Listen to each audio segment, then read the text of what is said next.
Constraint Sketcher Midpoint. Let's draw a line anywhere.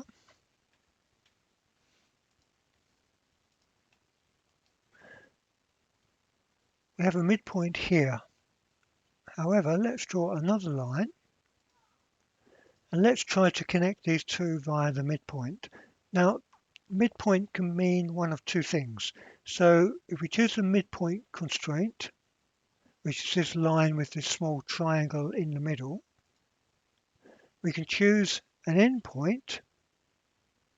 That's going to be the target, and we're going to put it on the anchor position. And if we draw someplace in the middle, like so, it's now jumped to the middle of that line. Let's turn on our constraints, and then we can see we have a midpoint. Hover over the midpoint and it highlights. I can now spin that around. That's fine, and I can spin this around, and it's always on the midpoint of the line. Here's another way.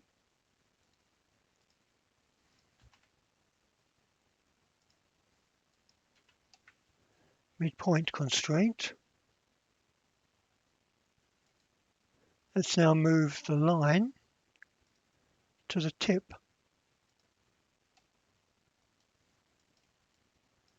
Everything moves as one, or you can move an end.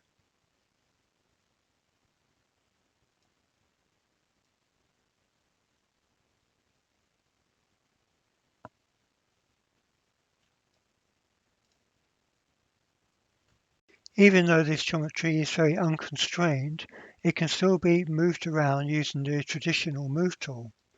So M for move, box select, align to your axis, which is an alt select, select the axis, select the orient tool, choose the y-axis direction, go back to the tool, select, use the up to, now come down to the x-axis, now grab and drag to new distance, let go, enter 10.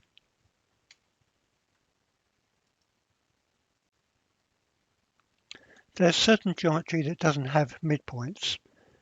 Let's have a line,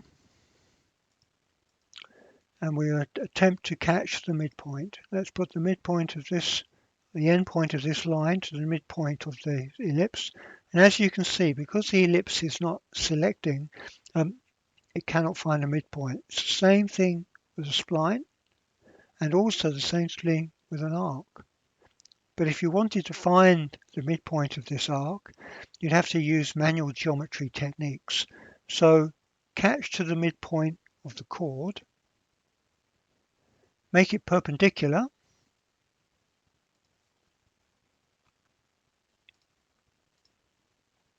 and then you could either trim,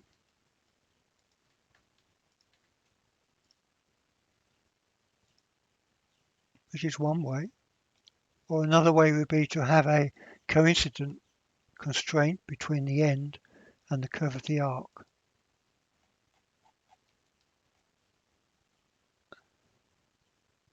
And it will even pick up on that midpoint of the arc.